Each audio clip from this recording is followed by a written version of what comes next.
The Mavericks are making us drag this out at least one more game longer, and I'm annoyed by it. Oh, you're annoyed? I figured it'd be the Just end it. opposite. I figured No, you don't just get 'cause they're scared not from the room for a week. they're not coming back from 3-0. It's not happening. We could talk about it later. Just end it. Just end the season. Let's move to the draft. Let's just be over it. I want I'm to done. say that like I think it was Tom Habistro tweeted. It was after last night's win, and we're going to talk about the finals a little bit here. We're post game 4 right now, recording this. The Mavericks have won huge last night, like 122-84. But the stat that came up is there are two things that have never happened in NBA history. A team has never come back from 3-0, and a team has never won the finals after losing a finals game by like 35 plus points. So one of them's changing. History is going to be made either way. Here's the thing, man, is like cool. The way the Dallas Mavericks are set up, and again, we can push most of this conversation to the meat of the episode, like we're supposed to. But like the way the Mavericks are set up is cool. You're gonna have a flash in the pan. You can't do that for now. What is going to be 4 games? Like it's just not going to happen.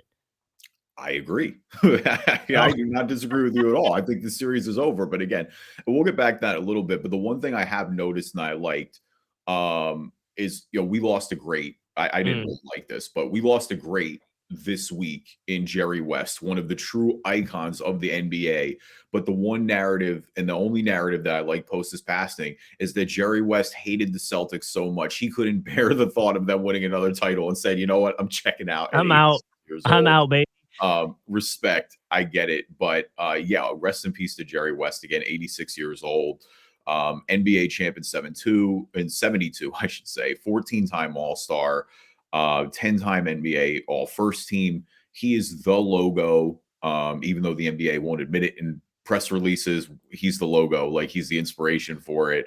And then obviously beyond being one of the greatest Lakers of all time, number 44 retired, just an incredible executive as well with the Lakers, and then late career with the Warriors as well, being the architect of the dynasty that we saw kind of towards the end of the 2010s. Yeah, him and Bill Walton back to back is really crazy.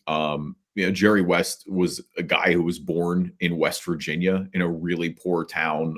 He definitely is the definition of like a pull yourself up guy, a real success story, obviously. And I think, when you just hear all the great players that have raved about him, the Magic Johnsons, the Kobes, the Shaqs, LeBron Jameses, the Steph Currys of the world, and they all talk about, how influential he's been to them. It's just, job well done for Jerry West. Obviously his playing time was well before you and I were even thought of, but yeah, this is one of the greatest players in NBA history. And this is a really tough loss for the league. Like, again, 86 years old, so you can take some solace in that.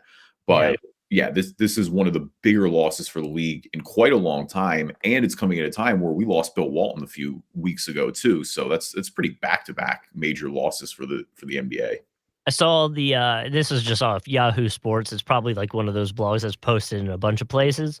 But they said that his most famous shot was the 60-foot buzzer beater that game 3 in the 1970 finals against the Knicks. So, just wanted to make sure to mention that. But yeah, man, like you said, a huge career, an amazing person, and a lasting impact in and on the game. It really is crazy because, he did finally get over the hump as a player and win a title in 72. Because, that guy lost like 12 finals, basically. Like all those titles to the Celtics they lost, and they were so close every time. And then he lost the title to the Knicks, that one in 70 that you just mentioned. One of the greatest shots ever. They lost the series. Jerry West won an NBA Finals MVP because he was so brilliant. He lost, but they just were like, what are you supposed to do about it? Like, this guy was incredible. And there is something to be said about it balancing out a little bit, where he was so successful as an executive and won all those rings in the line. Like, it was constant success his entire career. A few Olympic gold medals in there as well, or just one, I should say, excuse me, in 1960. But that he really was like, and he mentioned it. He said for winning that finals and getting over the hump. I remember all those finals we lost. It was him and Elgin Baylor, man. They were so tortured in the playoffs for a long time, but I mean, what else can you say? You got the Presidential Medal of Freedom, which here in America is the highest honor you can earn as a civilian. Just job well done to Jerry West. Yeah, completely agree. And like you said, the Finals MVP award was in the 1969 season. And in that season, I think in the play, or in that last game against the Celtics, the last series, I should say, he averaged 37.9 points per game in those 7 games. So, like, yeah, It's just insane. cooked, just cooked. The only retired players who average more points per game than him, because his final career averages were 27 points, 6.7 assists, and 5.8 rebounds per game. Only Michael Jordan, Elgin Baylor, his teammate, and Wilt Chamberlain, also a future Laker, have a higher points per game average. That's crazy. 25,000 career points, 6,200 career assists. 5 all-time defensive team selections. Like, that's the thing. It's not just like he was an offensive guy as well. Yeah, he's one of the icons of the game. Like, when you think about that era, and it's Bill, it's Wilt, it's Jerry, it's Elgin, it's Oscar Robertson. Like, these are the pioneers who led to everything that we have today. And again, it's just when they're starting to fade, I guess, is the point. It's like we are starting to lose them. We are at that age, and it's like, you sing their accolades now. Many of them are still here. I mean, Wilt Chamberlain has already passed. Wilt passed a long time ago. Bill Russell passed recently. Yeah. So it's like, enjoy while they're here. Elgin Baylor passed in 2021. So, well, and you already alluded to this with West and his time with the Golden State Warriors. Obviously, was running the Memphis. Wow, the Memphis Grizzlies, the Memphis Grizzlies. Before that, that ended in 2007, and then obviously was over at Golden State on the executive board, and said no or opposed to the Klay Thompson trade, which would have been for Kevin Love. He also, like you talked about, was part of recruiting Kevin Durant in 2016. And then when he went to the Clippers, he was a big part of getting Kawhi and Paul George, another player we will obviously talk about a little bit later this episode, because there's been some side eyes going on with that, which is why I'm like, can we just get the season over with so we can get the side eye rumor mill over with as well? Because I just am over it. I'm just over it. You see, I'm on the hater mode. I'm like, man, just get the season over with so we can start talking about free agency. I want to talk about Boston and give them praise. Also that. Yeah. Celtics are going to win the titles. I'm going to praise them for 10 minutes, and then I'm just going to. I'm not even going to do that. What if on the episode? What if the finals are over episode reaction? We just don't talk about the finals. We just talk about draft. Just commit podcasting malpractice. Yeah, we just don't even, or literally we just start the episode. It's like, yeah, congratulations, the Celtics won. All right, let's talk draft. Let's move forward. I'm really upset how high Al Horford is going to rank in all-time Philly villains. And I'm really upset that he had just won. Like, there's no way around it. Like, until the Sixers find a way to win a title, which good luck at this point.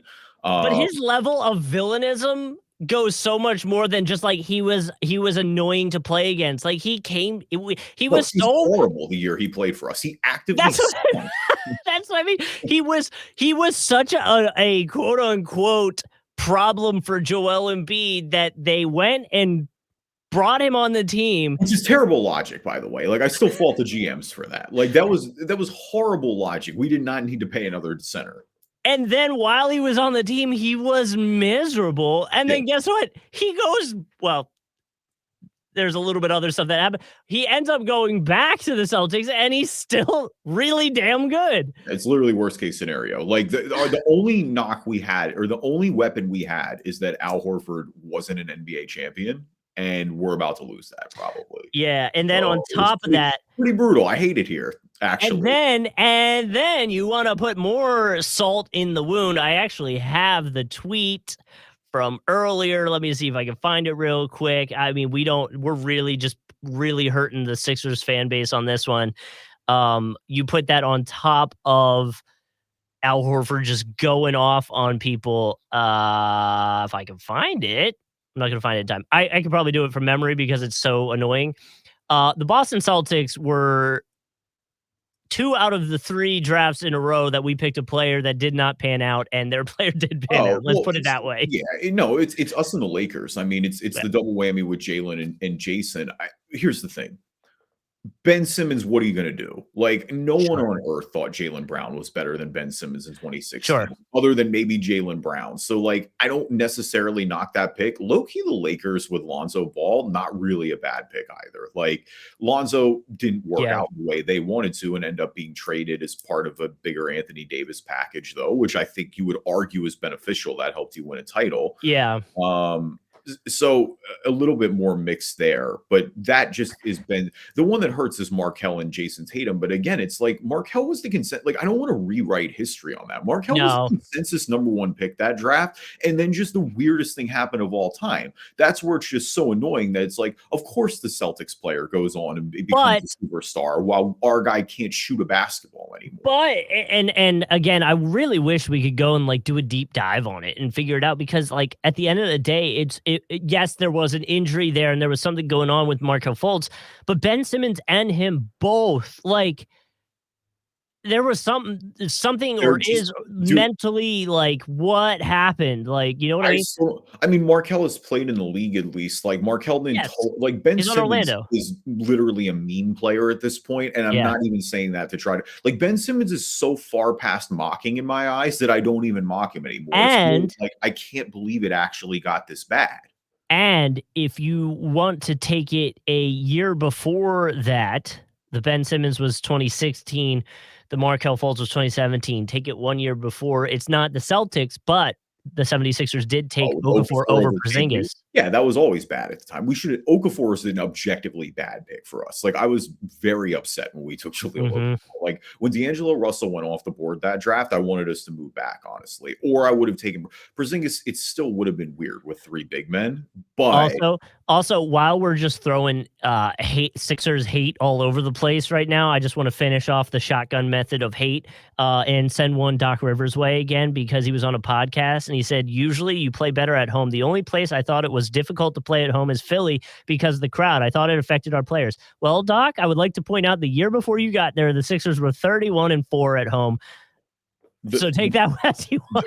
the biggest sin of all time that the Celtics have ever committed was getting Doc Rivers a ring, because Doc Rivers is the biggest fraud of all time. Like, without a doubt. Like, I'm so mad at Kevin Garnett, in my eyes, won't see heaven for at least 3 days because he got Doc Rivers a ring. Like, Doc Rivers deserves none of that. Like, that guy truly deserves nothing at all. He makes Biggest me fraud of all frustrated. time. Okay, we are getting Yeah, distracted. So welcome let's bring everybody it to back. Driving This NBA podcast. My name is Kevin Rafuse. We just need to do a full, like, we just need to do an episode just called "Things We Hate," and we just go off. Things we hate in the NBA, and just go off. Quietly, when we get to summertime, I'm pretty down to do an off-script episode. Like, Like a hater pod. We're just hating. I didn't think we were going to get from Jerry West to just bashing the Sixers. I mean, I guess it's really shouldn't be that much of a surprise given, our homerism a little bit. But yeah, I mean, it is kind of fitting. But yeah, welcome to the Drive and Dish NBA podcast. Hopefully we're not the biggest frauds of all time in your eyes. My name is Kevin Rafuse. I am on remote location this week, so apologize if the audio is a little bit different. I don't have my main microphone, but either way, we're making it happen. You went up to Boston to go celebrate the parade. You're up there early. Dude, I thank God that my fiance's family, being New Englanders, is just not into like the Celtics at all, or it would just be absolutely miserable times for your boy right now. Very off. It's like kind of off topic, but not I do a fishing show. We talk about this. These guys are like 80 and 90 years old. So they very much do not great at fishing, high key. They are phenomenal at fishing. They don't pay any attention to basketball, but they're on a sports station, so they hear the updates at the top of the hour that I have to run. And they were asking me, they're like, "Oh, the NBA's are in the finals. Are who's winning?" And I was like, "Well, the Celtics, this and that." And they're like, "Who are the stars on the team?" And I was like, Jason Tatum and Luka. And they're like, "Oh, we don't know anyone." I'm like, well, for Luka, just think like another Dirk, essentially. And he goes, "I don't know who Dirk is." And I was like, "Oh, you really haven't watched in a while." Like, it's completely checked out. Yeah, I'm like, all right, then why even ask the question, man? Like, what are we doing? Hey, we're just trying to be friendly, play the game a little bit, I guess. Water cooler talk. But the tweet that I have, I just got my first recruit to play in my league, and he'll be from the 2020 Lakers, announcing today. Though he didn't announce, I didn't see it. He said, "Can you guess who?" Well, yeah, no, this is a much needed update here. If you've been following this saga on the Drive and Dish NBA podcast, man, Dwight Howard apparently has somebody coming to Taiwan with him finally. He's not going to be over there on his literal island alone. I'm wondering, so early odds, we talked about this a little bit off mic, but my initial thoughts are Quinn Cook, because Quinn Cook is there, yeah. A little bit. Or Danny Green's not playing NBA ball right now. And I know he was close to coming back to a few rosters, but like maybe Danny Green just wants to get the bag and go chase one in Taiwan real quick. Yeah, so I just pulled up the roster. Anthony Davis, LeBron, Alex Caruso, Markieff Morris, Kyle Kuzma. We can just write those minutes like that anymore, but no, but on a roster. Right yeah, now, you can write all those off. Now, what gets interesting is, like you said, Quinn Cook is there. You got Jared Dudley. Oh, you got Rajon Rondo, which would be another interesting. Rondo just got married. He's chilling. He's retiring. He did just get married. It's definitely not Rondo. Danny Green, like you mentioned, could be. Avery Bradley could be. Dennis Schroeder, who's on a roster. So yeah, I don't. Toronto last year. He's Kostas Antetokounmpo. So I don't think he's going either. And then Montrezl Harrell. Man, if Trez is out of the league like that, it's going to be like that far out of the league. Yeah, that's a big fall. But here's the thing, man. Trez was terrible at the end of his tenure. I mean, even with the Sixers, he was unplayable when he played for us. I want to bench for the Lakers who can shoot the. So I'm trying to see. I don't know, man. I think I want to put my money on Avery Bradley or Dudley. Yeah, I mean, they're all in the vets category. The thing is, I have no idea what any of these guys are up to right now. I don't know if they're still trying. That's why I was just trying. Dudley, this is 2021, 20. So I'm trying to figure out when this Lakers blog was posted. This is 2020, yeah. So I don't know if Dudley's in the league right now. No, Dudley. No, 2019. Avery Bradley hasn't been in the league since 2022. So 2022 is not that far off. Maybe you're trying to get back into it. That's the thing. It's but that's kind of where I'm more skewed towards Danny Green. It's Danny Green was in the league in 2024. Yeah, he was just there. I mean, there were a lot of rumors that the Sixers ended up cutting him this year. They low-key quietly did him dirty a little bit, but we don't need to talk about that. Was Dion to it? But he was always floating around with the chance to get back on that roster. Hold on, I want to see something because a comment just sent me down a little pipeline here. You're talking about Dion Waiters. He was not on that Lakers team. He was. No. Yes, 19 to 20. He ended up doing the title with them though, right? No, played 7 games for them.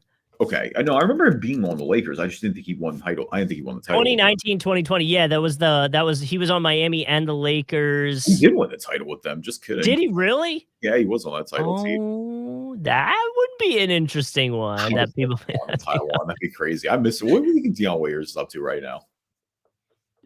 He was rookie of the year. Yeah, dude, he was awesome early on. You don't remember that? No, I mean, I forgot. Yeah, Dion Waiters was electric. He also took a zillion bad shots. He was the ultimate gunner, right? He got most improved too. I mean, he was good in Miami for a little bit, but yeah, there were just some he just flamed out when he wasn't hitting the shots in that clip anymore. He was one of those players where it's look, you can get tired of that real quick. But he's Philly guy. Listen, always love him on that front at least. Yeah, I agree. So follow us on YouTube. There's a video version of the podcast. Usually at the end of episodes, we do a little fun Immaculate Grid to cap off the games or the talk. So you can follow along with the video version of that. Drive and Dish NBA on YouTube, which we did get a shout out for our amazing rap Drive and Dish song last week. Dude, that and the K-pop song, man, the surprise of this season of the podcast so far, maybe way better than I expected. But yeah, shout out to Vlad Father for giving the song credit. I agree that whatever AI computer made that, they deserve some credit. I'm with you. Yep. So yeah, like we said, follow us and you subscribe there, and you'll get notifications when new episodes are coming out. Now, a word from our sponsors. So the series is essentially over. A good showing for Luka and the Mavs. Last game, as of recording this, Luka dropped 25 points in the first half. Cool. The Mavericks won 122 to 84. Cool. I mean, come on, you had to listen. The NBA No. Finals and the Stanley Cup are both happening right now, and both have been completely Yeah. non-competitive for the Which most part. were Like, chances are amazing about up until this point, they were both amazing. these NBA playoffs were okay. I'm not ready to call these NBA Sure. playoffs amazing, and that's not even me being a Boston hater. Like, I think When overall it's been kinda like, there have been a little bit, but I think the conference finals have been kinda eh. semifinals was where it peaked. Yeah, and that's Yeah. just kind of my thing is where I'm like, well, that's disappointing. The Stanley Cup is 3-0. Florida is probably going to beat the Oilers pending an all-time meltdown, but I mean, Florida, that one's maybe a little less surprising because Florida just beat better teams to get there. But let's go back to basketball. I think going into game 4, what I like to see long-term from Dallas is like, look, Luka got called out after game 3 where he fouled out. He was pretty miserable. And it's like if the knocks against Luka, because listen, Luka's one of the best players in the NBA. He's making an argument that he is the best player, period, in the NBA. If there are two knocks against him, is that one, he cries to the officials way too much, man. And Yeah. like, I know it's the league of flopping and official baiting and all that fun stuff. I mean, one of my like vivid memories from this playoff run is that game when Dallas came back against OKC, right? When they had that crazy turnaround. The fourth quarter was Dirk sitting on the sidelines, Luka hitting this crazy shot, and then immediately going over to bark at the officials, and Dirk going, "Yo, stop barking and play the game. Like, Yeah. you guys are Yeah. coming back." Like, and Wendy obviously had that rant on ESPN that I think everybody is talking about. But This like, is where the winners are, and that's where the losers are. I was like, yeah, like, okay, okay. and Wendy was going off. He was said that with his chest. But I mean, look, he's not wrong. Like, Boston has targeted Luka defensively at points.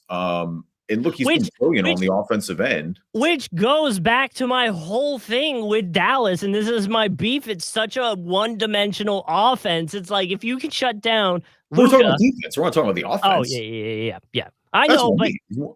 Like, you have to be like, Luka is not, and now credit, he defended his rear end off in game yeah, 4. And I think that's kind of my point. Is it's like, Luka, if you get this effort all the time out of him, you are going to be unstoppable. And that's where I think there's a little bit of frustration there. And yeah. and good for him for responding. Like, for listen, he got called out by a lot of people when he came out, and they completely dominated that game. Like, Dallas blew the doors off I Boston. would also say, though, Celtics always do one. It's always I one mean, game a series that they just like, what was that? And the conspiracy theory side of it is maybe they want to win in Boston. And well, so, and Dallas has the extra motivation too to not lose on their home floor and right. not get swept. I think a sweep is extra embarrassing. Like, even now with a gentleman's sweep, you could say, "Look, we got one." I think if you're Dallas, you're frustrated because you feel like game 2 was your shot. Like, we talked about game 1 on the last pod.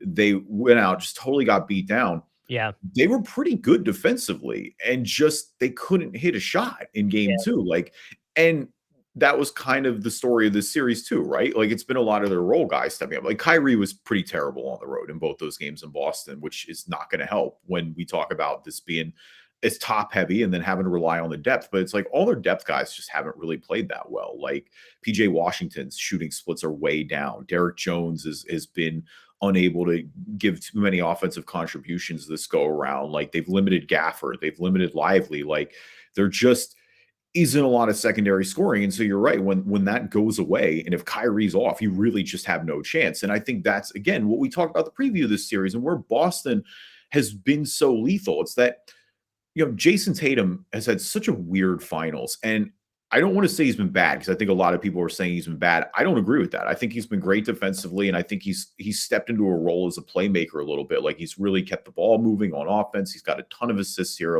most of these games. But his shooting splits have been horrendous. Like, they've just been, and it's not like he hasn't taken attempts. Like, you can't just go, "Oh, well, I'm trying to play make. I'm stepping into a different role." Like, no, he's taking a lot of shots too, and they're just not falling.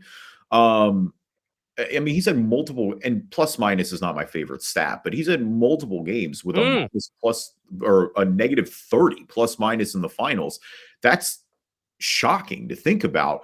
But that kind of goes to my greater point of where it's like, you got to give Boston the credit for building a team that can withstand that. Like, You just on any given night between Jalen, between Jalen and Derek White, and up until, well, I know now with the injury with Porzingis, it's a little bit different, but you had Porzingis the first few games to rely on, like and even that first game with Porzingis, like Holiday. it showed that they were not ready for him. It really was like, whoa. Yeah. No, and I mean, it showed that Boston was just Boston was vulnerable, and I think why you have to be disappointed if you're these other Eastern Conference teams is because, like, I don't think they were some super team without Porzingis. When they had Porzingis, it gets a little different. Like, their numbers were they were the best team when they were fully healthy. Now, I know Porzingis, again, is dealing with this other injury. I'm not going to try to pronounce it.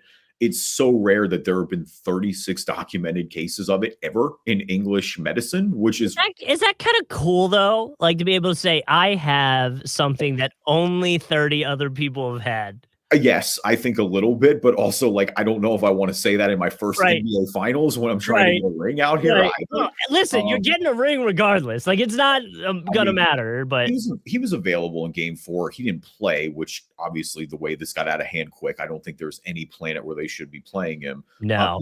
There's no panic level at all for me here if I'm Boston. I think they close out in 5. Like, good for the Mavericks for not getting swept. I think this is a gentleman's sweep as soon as they get back home.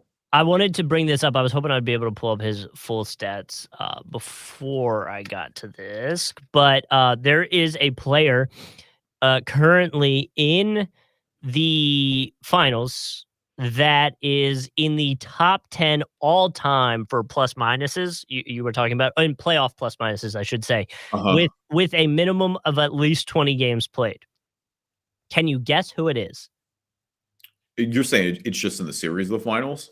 Top 10 all time in playoff plus minus per game with at least 20 games played. Oh, is it Drew? No. Is it Al? No. Okay, is it oh god, I got one more guess. I'm not gonna do all this. Is it Derek White?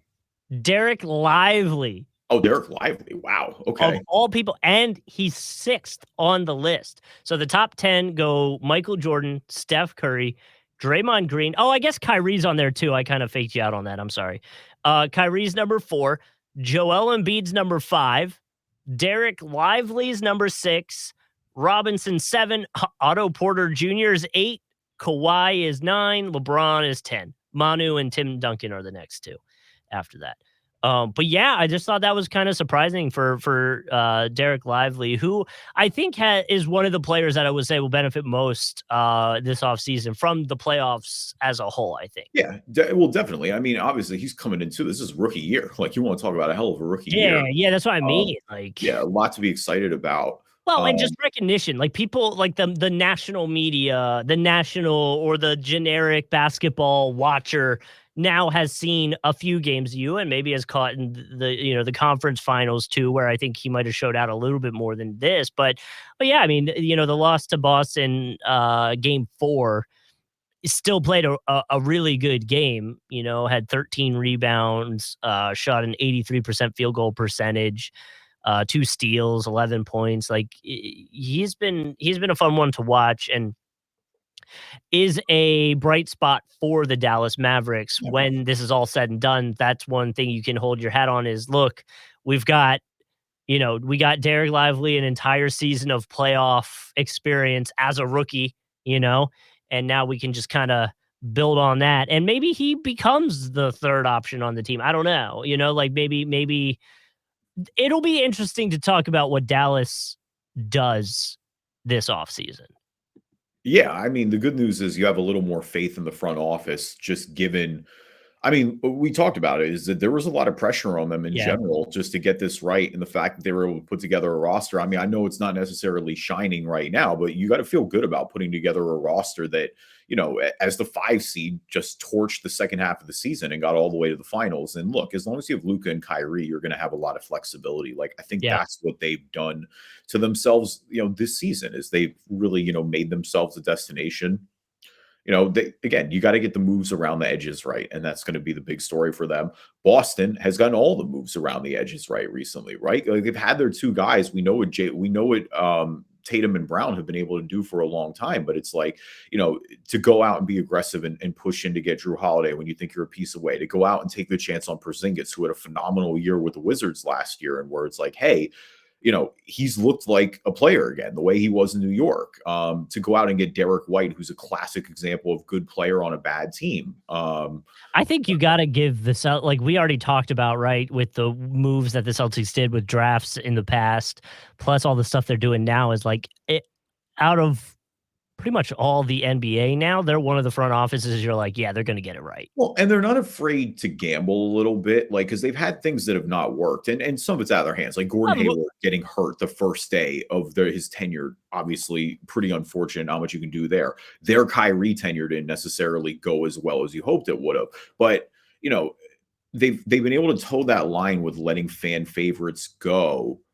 And Marcus Smart as one of that. that's Yeah. what I mean. Yeah. Like you let Marcus Smart go. You move yourself off Kemba Walker when it's just not working the way you hoped it would. You try to go out and bring Al Horford back. Like they've made the moves around the edges and they've given themselves, like, they have the best starting five in the NBA and their top guys get it done. It will be hilarious one day to look at this box score and go, hey, remember that Celtics finals game when Sam Hauser was their second leading scorer? Because that definitely happened last night. Hauser. That'll be a fun fact. Like, who was the second leading scorer on the Celtics team in the 2024 last night? Their top three last night was Tatum with 15, Hauser with 14, and Peyton Pritchard at 11. You could also do a fun one around Drew Holiday not having a turnover this series until last night, where he had 5. Like, where'd that come from? Like, what just happened? Like, okay, but. Also, shout out to Drew Holiday. Again, I can find some solace in him winning because he's a former Sixer. Yeah, sure. I mean, I do, but like, I'm not happy that it's with the Celtics. No, but I'm happy that he's gonna get a win. Like, he's fine. He got one. I know, but it feels like until he got to really the Bucks, he had been so slept on in the NBA. I think I truly can point to you to a moment where I think Drew Holiday's national appreciation grew. And it was that series where the Pelicans, I think it was 2019. It was either 2018 or 2019, but it was that series where the Pelicans swept the Blazers. The Blazers were heavily favored, and Drew had Dame Lillard in prison the entire series. I mean, it was easily Anthony Davis's finest moment in New Orleans. Like, they went out and just totally manhandled them. And I think since then, and obviously winning the title with Milwaukee helps, of course, but I think really since then, Drew Holiday's appreciation has gone through the roof. And I mean, part of it, like, he was a good player in Philly. Like, he was an all-star in Philly like, for those few years. The reason in New Orleans that I think people were, or maybe that, I mean, A, it's because those teams weren't winning much, but B, also, like, he dealt with some injuries too early in New Orleans. Like, I think the reason that move the Sixers letting Drew Holiday go is not looked as more of a regret is because it basically started the path that got you Embiid. Like, you don't get Embiid if you keep Drew Holiday. And, I guess that's the short version of that. Yeah. But anyway, who's balling, who's falling, our NBA version of the stock market. We always like to start with the good before the bad. I promise we'll stop talking anything remotely Sixers related after this. But balling for me this week is really NBA pre-gaming for deciding to put ahead of Game 4 Paul George, who's been doing media, and Joel Embiid right next to each other on the panel. It looked like two exes who have been sneaking around and not allowed to talk about it and how uncomfortable they were. They're coworkers that have been dating and that everyone knows it and that we're just not, because even Perk is throwing lobs. Perk being like, man, need some help. I hope it's right. It might be right here. They're sitting in that HR meeting with the team being like, hey, is there anything weird going on here? And like, make sure your story's straight, guys. Make sure your story's straight. It was, I mean, yeah, it's certainly putting gasoline right on the fire. Oh, yeah, they knew exactly what they were doing. It also doesn't help either when the report comes out with the Clippers and Paul George are not on the same page contract-wise. And so that, of course, if he's leaving the Clippers, the two teams that got mentioned are the two teams that we kind of talked about when we previewed free agency a little bit. I think the Sixers are going to be heavily involved. The other one is Orlando. Like, I do think Orlando is a sleeper fit for Paul George. Like, they can give him a ton of money. They can front load it because they don't really need to pay their main guys right now with Paulo and Franz. And I don't know, if you're Orlando, like, you were pretty close to winning a playoff series this year. Like, you loved how everything has progressed. You add Paul George to that roster, and all of a sudden it looks a little more potent. So I don't know. I still think, like, I think he's coming to Philly, Justin. Like, Well, so if he's go back to the Clippers, I think he's coming to the Sixers. Here's my thing with the Orlando stuff. If you're looking at it from Paul George's perspective, you're coming to the East where you're going to have to go through the Celtics. You're going to have to go through the Bucks and Giannis, and you got to see what is becoming of the Knicks, and you might have to go through that. So you could go to Orlando, who had a great showing and showed that they just need some offense, and do your thing with Paolo, who's still very young and developing in his own right. Or you go to the Sixers, where you have Joel Embiid, where you know what you're getting from Joel Embiid. At this point, you pretty much know that Maxi's on the ascend, and you jump on that, and you immediately put yourself in the conversation of the Bucks, of the Celtics. Like, I'm not saying Orlando wouldn't be there. I just think it's more of there's more questions, there's more ifs with Orlando at the moment, just because the guys are so much younger. I selfishly think if it's going to be a longer term thing, the Orlando thing might be better. Whereas the Sixers thing's more of an immediate gratification, hopefully, for the fans and for the team and for how quickly we kind of have to move along with that timeline, you know? Yeah, so, Paul George is going to Philly if he wants to win a title in the next 2 years, or try to win a title in the next 2 years. I would say put the word try there. Play. Like, Orlando probably get more of an emphasis on try, but you're right. Orlando is more of a long-term play, but I think it's a better long-term play than people would give it credit for. Like, Paul George has a skill set. I know he's dealt with a lot of injuries, but like, he's got a skill set that should age pretty well. And I guess my point is kind of hypocritical here, because like I don't love the Paul George move for the Sixers, and I'm going to be that guy. Like, there is something about third star putting all your money in when I'm just like, just get depth.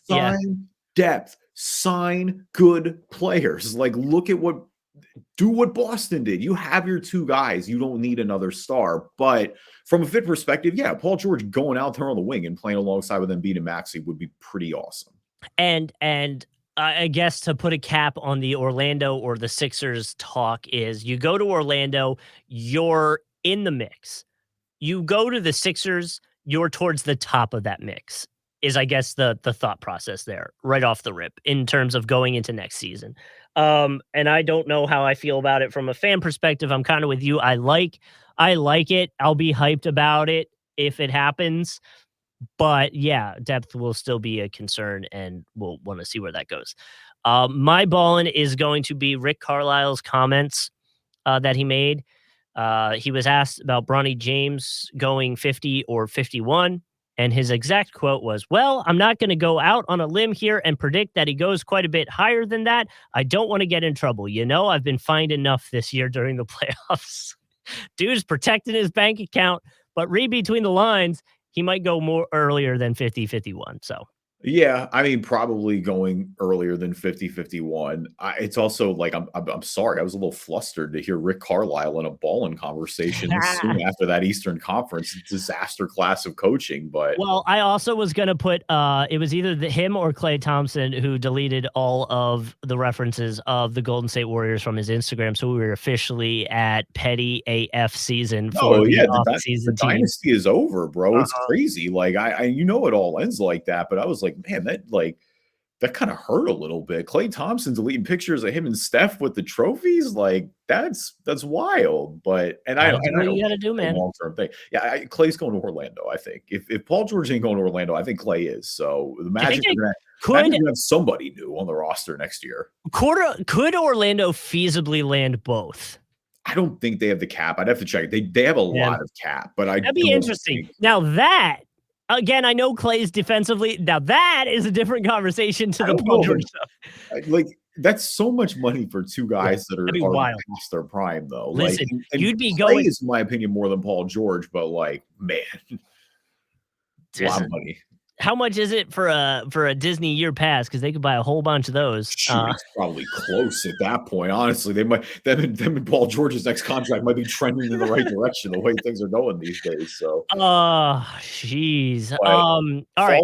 Fallin for me is Charles Barkley, who officially announced on NBA TV that next season his 25th season, I should say, will be his last just doing TV, not just regardless of whether TNT is somehow able to save this deal or whether the pregame goes back to NBC. Charles has announced that he's hanging it up. He's been on TV since 2000. There's great pictures of him and Ernie Johnson and Kenny Smith from back in the day where, especially Ernie has much more hair. We've waxed poetic a little bit about Inside the NBA a few weeks ago, but it's not just the best sports show on television. Like, it's arguably one of the best shows on television, period, from an entertainment perspective. And look, Charles has been doing this for a long time. He's a legend in multiple industries now at this point, but yeah, that's good. I'm glad we're getting a farewell tour at least. Like, that's basically the one thing. We got one more year of this because it's going to be extremely weird when I don't have Charles Barkley on my television. It is also going to be extremely unhinged next season, I think. More unhinged than it already is. Chuck already said it's going to be the best season ever. Like, and if he's retiring, because it's one of those things where it's like he doesn't have anything to prove to anyone. Everybody's going out with a bang. Right. I can't believe. It's must-see TV every night for me from here on out. All right. So my Fallin is going out to the former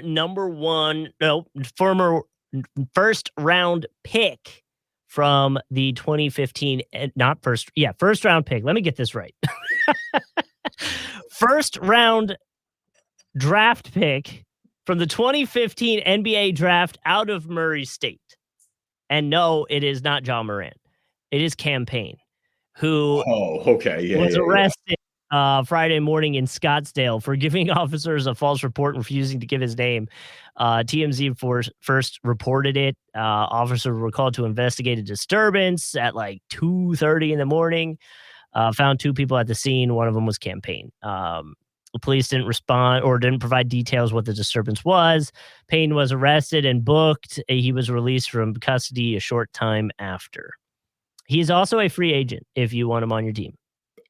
If somebody wants to do the free campaign, that'd be kind of funny. There you go. It's real easy in that regard. Also, campaign, if you want to come back to the Sixers next year, I'd be pretty cool with that, honestly. I liked what he gave us last year off the bench. So, we'll see what happens. I'm hoping it's nothing crazy. Doesn't seem like it's something crazy, but I feel like if it was something crazy that we'd already, I feel like maybe it's just an argument that got a little too heated, and here we are, there'd be some sort of debate there. Who knows? Right. All right. Let's update something, our warm-up jumpers from last episode real quick. The Lakers, who were on the verge of hiring Dan Hurley and are now not on the verge of hiring Dan Hurley. Dan Hurley is announced we literally talked all last episode like it was done. It already happened. It basically was. Yeah, everything seemed like it, and then it changed real quick. Dan Hurley, and now it seems like he just tried to get some more money out of UConn, which, look, I understand if he leveraged the Lakers to get more out of UConn, Dan Hurley was playing 3D chess the whole time. But it goes back to, why not try to three-peat? I get it. Yeah. No, Justin, I am fully in agreement. Not only do you try to three-peat at UConn, where UConn's a more than established program, so recruiting is already much easier. Yeah, you've been doing this in the NIL era, so you're not really worried about the recruitment game changing or something, just advantages that you may not have had before that you suddenly don't have. I always argue, and this is not just with basketball, this is with football too. If you're an elite pro college coach, and I'm talking ones who are winning the Natty frequelly, you're at a top level program. Think Nick Saban in Alabama, that type of level. If you want college basketball, think Bill Self in Kansas. Think Calipari at whatever school he's at, which I know is ironic since he's not at Kentucky anymore. But when you have that type of gig, why would you ever let that go? You're making all the money in the world. You're not really at risk of losing your job short of a colossal failure. And I know there's some expectations with that, but it's just so comfortable if you're good at it. Now, I think the reward is obviously higher in the NBA because it's look, if you win in the NBA and you're one of those elite pantheon coaches, you're a Greg Popovich or a Phil Jackson or, somebody like that, then yeah, I think you get viewed as the greatest coaches of all time. And I do think there is something to be said about that. But also, like, for all those pantheon coaches we just mentioned, there's a lot of college coaches who make the transition and then flame out in their first 2 years. And then Yep. suddenly it's a lot harder to get back into that attractive college job because people still think of like your last NBA tenure. And so, it's definitely a risk reward thing that you always got to weigh. But like, yeah, I can understand why Dan Hurley might value the stability of UConn more than the Lakers. And I think the way this played out is super damning for the Lakers. And I think now you're in trouble because now, like, you look back and it's like, all right, so who do we go to our alternative candidates? Is going to be JJ Redick, who we now clearly made obvious was our number 2 choice in all this. Do you go? I know Borrego was getting interviewed. Maybe you go with somebody a little more established, but like, this is such a, like, the Lakers are probably going to have to watch the Celtics raise banner number 18 to jump them in the all-time list after they finally caught them and have largely had more success since post Bill Russell have won more titles than the Celtics have. They've closed that gap finally. And, you had LeBron James cover it up for a year with him and Anthony Davis. But like, I think you look at the way this franchise has been run, and I think you see a lot of dysfunction. And maybe that scares Dan Hurley off because when you look at LeBron, it's like, with him being 39, there is a limited amount of time left. This Lakers team is far from a lock to win anything. Like, I think that was pretty clear this year that they're a good team as long as you have LeBron and AD, but they have a lot of work to do otherwise. And I don't know, do you have faith in the front office the way this has played out? Like, it's wild to see one of the league's marquee franchises. They're not really, I don't think they're as serious as some of the more competitive teams are right now, and that's just a weird thing to see. Yeah, I I agree with you. I think that the big thing with it all is, especially if you're Dan, you look at this as, okay, this is gonna be my first step into the NBA, and I might get a year, maybe 2, maybe 3 out of this specific team before we've got to flip, and either AD's the core star that we're building around, or it's a complete rebrand at that point. And so, yeah, that's kind of terrifying because that's a very little window to do something with. Like, to me, for a coach like that, we talked about Orlando already. That's more intriguing to me, as you already have a young team that's like, all right, we got these guys locked in for a while. They've showed promise. Let me step in. I can start running a new offense or start teaching them something new, and we can build around these guys and we can build together. As I learn, they learn, like, we're good to go. The Lakers don't have that luxury. It's win now or you're done. And that's why, like, even JJ Redick, I'm like, like, maybe not, like, Yeah. you need, I don't know what you need, but you need someone with experience. I agree because, like you said, it's a pressure packed situation, and I think that Right. that's probably not being sold enough. Honestly, is that you're coming in and it's worked. Like, we saw it work with Ty Lue in the past in Cleveland, and there was something to be saying about, hey, go with something unconventional. Right. But there's also multiple instances of it failing spectacularly. You're right. I think a younger situation, not to keep using Orlando as the example, but another ideal one, they're not moving on from Mark Daigneault, nor should Right. they. Like, if you Right. were using like an OKC as an example, Right. I think that'd be another situation where like maybe that job's a little more attractive, a Minnesota situation. But yeah, I don't know. And that's just, again, it's a crazy thing to say, but and you listen, UConn's a super attractive job. I don't want to downplay that either. Like, No. they steamrolled everybody in March Madness this past year, like the highest margin of victory ever to win back to back. Like, you're running the same core back essentially. Let's go. Let's do it again. Let's go with the three-peat. Like, we've had a few back-to-backs in college, but that would put him into, pretty rare college era there too as well. Like, if I'm JJ Redick, I'm hitting up the Bucks and being like, "Hey, do you need me to come in and consult and help behind Doc Rivers like he did?" I think JJ burnt that bridge, man. JJ finally told the truth about Doc Rivers, and Doc Rivers was like, "Well, I gave him his best minutes of his career," which wasn't false either, but also, like, I don't know, JJ. I think he might have Doc stepped on the ledge too far a little bit there for that. Doc's unhinged comment about Dame really already makes me excited to see what happens with them next Yeah. year. Darvin Ham's going to be coaching that team halfway through the year, which we should mention, speaking of, since we're at the Lakers, is that Darvin Ham did go back to Milwaukee, and I know everyone was killing that, but also, like, Darvin Ham was an assistant in Milwaukee. He won the title with them. Like, Yeah. that makes sense. Go back to a place you're familiar with. Not only that, again, like, I'm just watching this. Doc's calling people out. He's already the tides feel like it's turned on him a little bit. Doc sucks. Like, that could be the episode of every single one of these episodes. It's like, Doc sucks. Like, I'm so tired of it. I just like, and it's, look, he's good at media, unfortunately, so we're going to hear a lot more of him. But it's just like, look, we know what it is at this point. Like, I'm glad there are many people that see through the light now, though. At least we're not alone on that front. Yeah. Well, But here we are. all right. Shall we play some Immaculate Grid? We shall. I'm very excited about this. Now you're gonna have to come with me on this one. But I'll let it get set up, okay? All right, we'll let it get set up. And of course, again, if you are watching the Immaculate Grid, you can watch it on YouTube. Just search Driving Dish NBA podcast. If you are not a podcast user, of course, you're listening right now. Our columns this week from left to right. We've got the Boston Celtics. We've got the Dallas Mavericks, fitting for the finals. And we've got 20 points a game per season. Our rows from top to bottom, we got the Clippers, we got the Suns, and we got 10,000 career rebounds. So for the which one am I? Oh no, I've got it wrong. I had it wrong. I was trying to do a Celtics Mavs connection. Oh, what were you thinking for that though? Just see where it is at. So our former boss is related to him, and that's the only reason I remember him. Boston Celtics Mavs, Shane Larkin. Wait. She's related to Shane Larkin? Yeah. Wow. That's her nephew. Wait a minute. I like Susan a lot. How are we going to talk about that? Yeah, her and I talked about it right as she was leaving. I forget where she was going, but yeah, we talked about that because she knew I had the basketball podcast, or we had the basketball podcast. So yeah, we talked about that. And she's like, yeah, I'm related to Shane. I think he was playing for either the Clippers at that point. Wait. He's on Boston for sure. He might work for the Clippers Boston connection because I feel like he was on.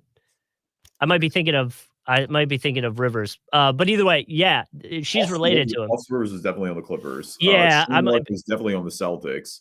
Yeah, I don't remember if Shane Larkin was on the Clippers or not, but he would have worked for Dallas Boston. You are definitely right about that. You're on. That would have been incredible, low key. I'm very disappointed that doesn't work. I'll have to keep an eye on that for the future. Yeah, I think last episode they might have given us, or there was one grid where it was all Boston Dallas themed, and I'm really upset I didn't use that. I also feel like because we have Clippers and the Suns and like the Morris twins got to work, both of them somewhere in this. Yeah, 100%. I mean, the obvious one for Clippers and Celtics recently is Blake Griffin.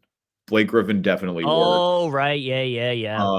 The other one that is a little less obvious is Brandon Bass definitely played for both the Celtics and the Clippers. Brandon Bass. I forgot about Brandon Bass. Yep. He was all and then definitely one of the Morris brothers works. Marcus. Marcus played for Clippers and Celtics. Yeah. And then what about I don't think Keefe ever played for the Clippers. Keefe played for the Suns in Dallas, though, because he's on Dallas now. And he was drafted by Phoenix, obviously. Yep. I don't think Keefe ever played for Marcus did, though. Paul Pierce, too. Paul Pierce does work for Clippers Celtics. That's actually probably more obvious than Blake Griffin, honestly, because Paul Pierce, his last season of his career was with the Clippers. Yep. You said I like Brandon Bass, honestly. I think Bass is a good one. All right, so let's do Brandon Bass in the corner then. That works. I like Brandon Bass. I like Brandon there. Brandon Bass, 0.7. Nice. Wow. All right. Damn, I think it'd be that low. I didn't either. 0.7. Wes Matthews he'll probably be high, right? He was Mavs Clippers, right? He was definitely Mavs. Oh, he's definitely Mavs. Yeah, no, Mavs I'm 100% about. And then he went to the Trailblazers. Was that right after? I thought he was. No, he was on Portland before Dallas, but it was. He was on Portland before Portland and then Dallas. and Oh, then he's been kind of all over. He was on Milwaukee. He was on the Hawks last year. okay. Um, I feel like I don't remember where else he's been, Mm. honestly, but I don't think he was on the Clippers, though, Oh, is the point. Rondo would work there,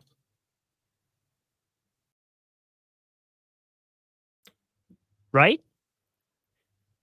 Yeah, why am I blanking that Rondo played for Dallas? I, like, had that Yeah. moment where I, Yeah, like Rondo for sure played there because Rondo had that horrible implosion with Dallas. yeah, and I don't know why, like, I guess Dallas fans would try to forget about that too. I guess I'm associating Porzingis not working there and then just kind of blocked Uh, Rondo out of my head for a second, but no, you're 100% right. Rondo definitely works for Clippers and Mavs. do we wanna go? Do we wanna do Rondo there? I'm cool going Rondo there, yeah, because I don't think people don't associate him with either of those teams. RON. O-O-N. O-N-D, Rajon Rondo. 8% still higher than I thought it would be. He just got married there recently too, or not Oh, in either of those cities, but I did see that Rondo got married recently. So yeah, shout out to yeah. Rondo. 20 points per game for Clippers. I mean, Kawhi, Paul George, Blake, Chris Paul. Think Westbrook did it? No, not with the Clippers. Hmm.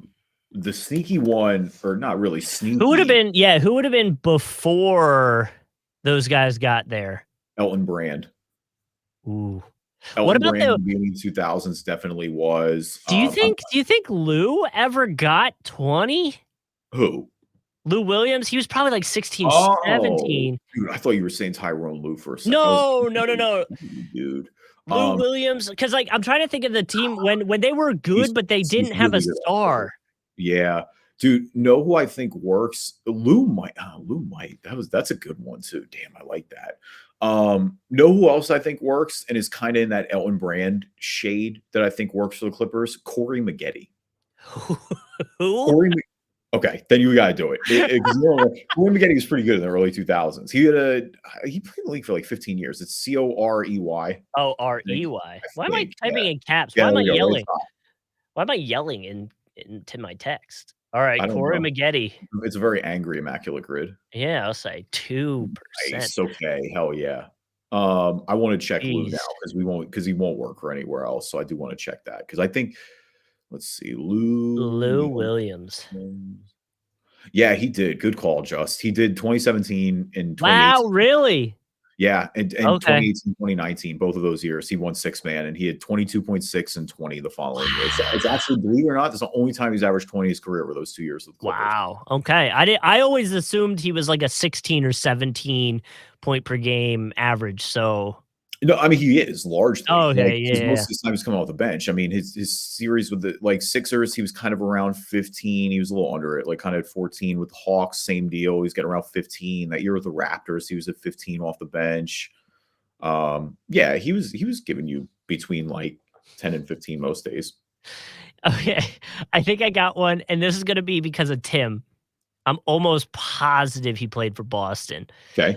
I think he might have only done one season though. But Tim brought him up all the time for the Suns. Sebastian Telfair. Oh my god.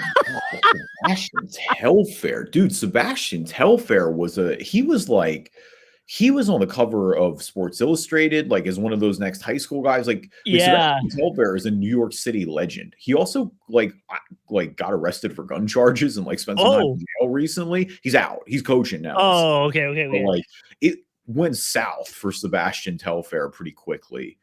But I'm Um, pretty sure he works there because I think he played for Boston he did play for early. I think Boston drafted him, I feel like.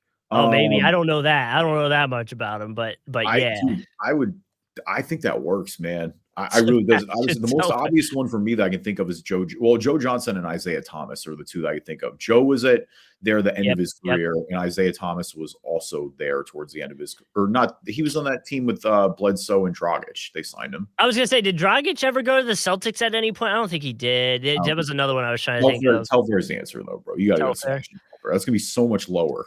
Is it T? Yep, there he is. Okay, Sebastian Telfair, baby. Dude, 0.3.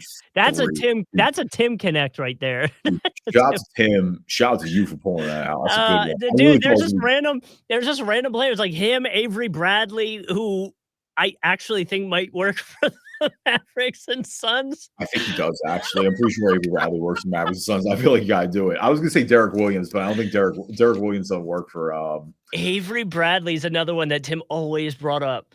He was good defensively for a long time. I mean, Avery Bradley. I think he made an all defensive team. Like I'm not 100%. We can look it up. Do you want to try him and then we can look it up? So we're trying him for Dallas and Phoenix. Yeah, I think he played, right? I don't know why I'm hesitating here now. We don't have to. If we're not confident, we don't have to. Why do I think he didn't play for Phoenix now that I think about it? I thought he did. Tim was always talking about Avery Bradley. I know. I'm trying to remember. I remember him playing for Boston. I remember him playing for Detroit. I remember him playing for the Lakers. All right. Maybe not. Maybe not. Maybe not. Let's backtrack. Let's backtrack. Let's backtrack. I got really unconfident on that all of a sudden. Oh, why would Tim have been bringing him up? I'm trying to think. He was really good defensively. He just liked him in general. He's one of the better defenders in the league at the beginning of the 2010s. So for Suns 20 a game per season, there's a bunch. I mean, Book is the obvious one. Steve Nash works. Amari Stoudemire works. My throwback boomer would be Connie Hawkins works.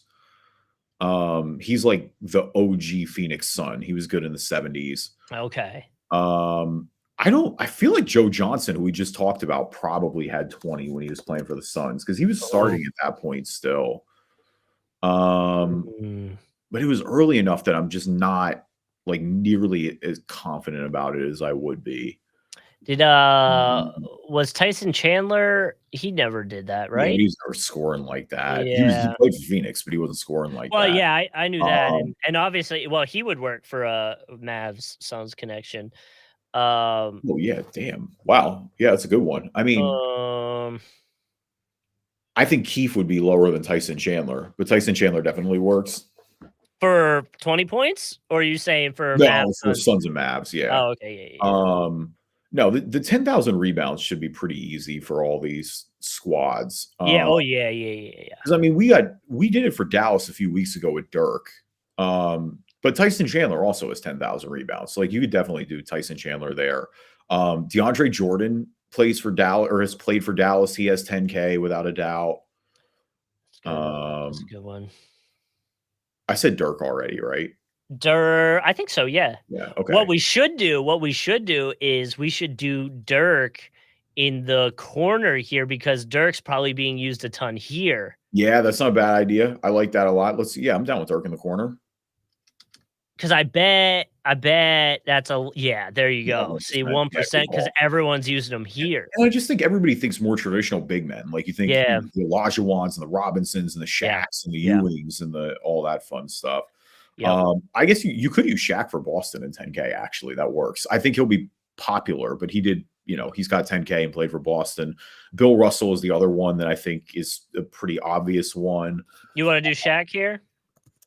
I feel like he's going to be high. That's the only holdup I have for it. Like that's literally my only holdup for doing that.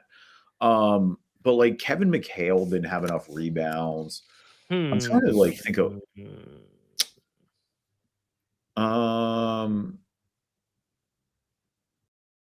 Who'd be lower? I'm trying to like think if there were any other Celtics big men. Robert Parrish works for Boston, I think, in the 10K rebounds. He's probably lower than Shaq. You think Al's at 10?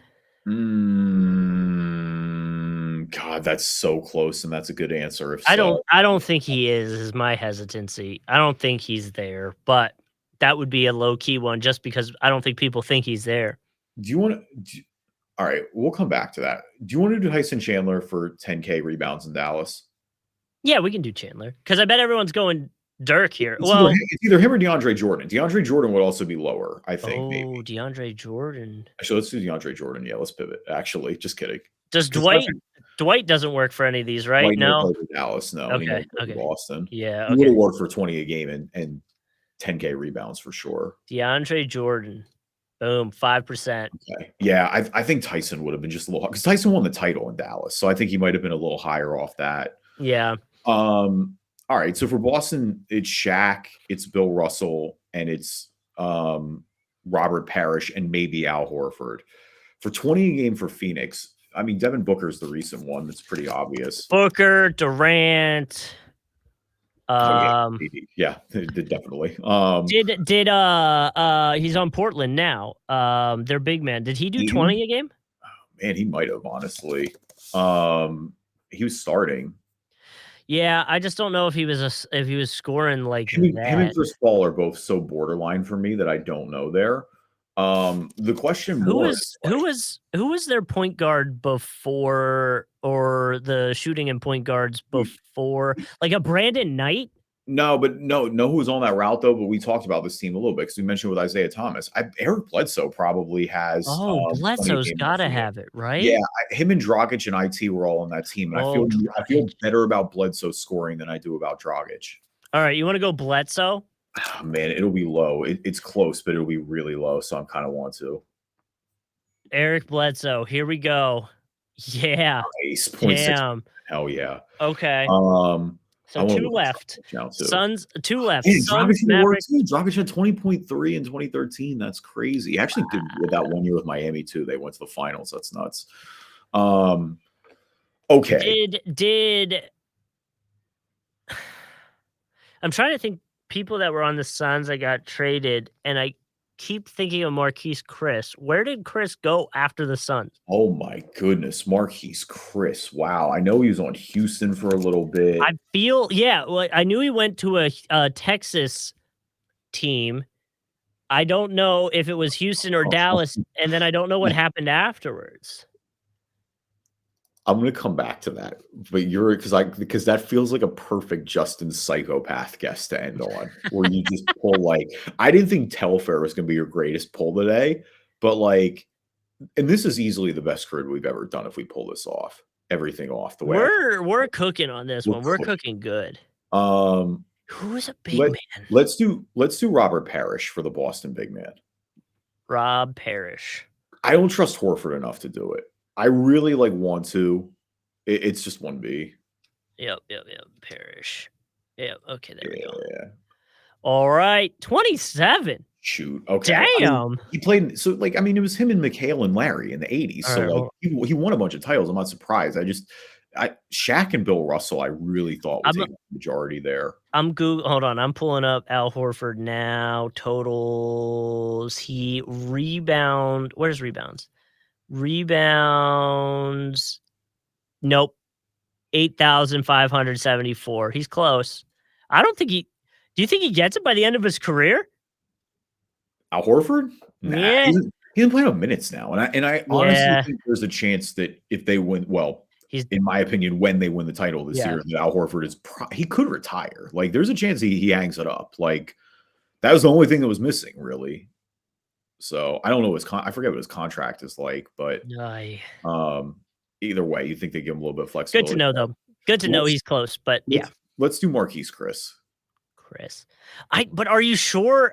No, but it's such an obscure guess that it's one of those where I'm I'm willing to risk it because I like hitting on the high notes. We're showmen. This is a show. But the problem is I don't know. I can't remember what Texas team he went to.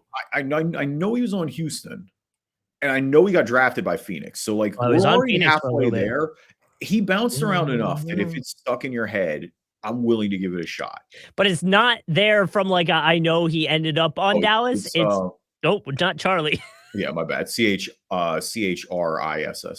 That's what I thought. Didn't I put? Oh no. Okay. No H. My bad. But my bad. What were you saying? You didn't know he was on Dallas? You're just I don't know he's on Dallas. I just know he went to a Texas team. So then when you said Houston, I'm oh, maybe I was just thinking Texas and not. Keith is really low, but I'm also just if Marquise Chris is on this list, it's gonna be below 1%. All right, let's go for it. Yes. Oh, it was right. Wow. Yes. 45 rarity score. What was the hardest one that people had trouble with? Hold on. Go. Hardest. Hang on. Did we really not mention Steve Nash for Suns and Mavericks? That's crazy. Oops. Really saying Tyson Oops. Chandler is the most obvious one, right? Casual. We Hulk get there. we get a little too into trying to be low key. So the All right. hardest one was Dallas and Clippers. I get it. There aren't really many I think of, and you're right. DeAndre Jordan we used for the rebound, but I don't think we mentioned him at all. So No. let's scroll down a little bit. The most obvious answers for everybody for Clippers Who and else were Celtics was Blake Griffin. For Clippers and Mavericks was DeAndre Jordan. For Clippers 20 a game was Kawhi. For Suns and Celtics, Shaq, who we also did mention there, he did play for Phoenix, the big Shaq this. Steve Nash for the Suns and Mavericks, Charles Barkley for 20 points a game per season for the Suns. That one actually surprises me a little bit. Bill Russell for Celtics 10K rebounds, Dirk for Mavericks 10K rebounds. We told you. We called that. We did. And Wilt Chamberlain for 10K rebounds, 20 points a game per season. So for the hardest one, percentage wise, Dallas and Clippers. Yep. Some names that just stick out to me is JJ Redick, Boban, DeAndre Jordan, Yogi. Wow, Yogi Ferrell, that's crazy. Yeah. Al Farouk Aminu, real low. That would have been a real low because he played less than 75 games for each team. Say, I don't associate him with Dallas at all. It's the Clippers I think of there. Raymond Felton. It's a good one. Felton bounced around a lot. It's a good guess just to have in the talk in general. Darren Collison, Chris Kaman. Yeah, these are all relatively recent too, honestly. Yeah. Well, yeah, I have it. I'm going by year. I'm working my way down. Oh, okay. Ryan Hollins, Brandon Bass. I'll start going down a little. Josh Powell. Antoine Jamison. That's a good one. Yeah.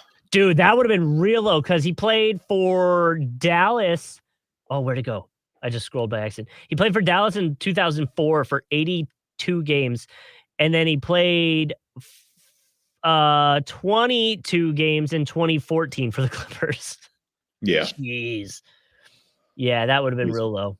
All right, so let's go back to ours and just recap before we get out of here because this is a good one, man. We did a real good job on this one. Brandon Bass for Clippers and Celtics, Rajon Rondo for Clippers and Mavericks, Corey Maggette for Clippers, 20 points a game per season, Sebastian Telfair for Suns and Celtics, Marquise Chris for Suns and Mavericks. 2.2. Unreal. Holy cow.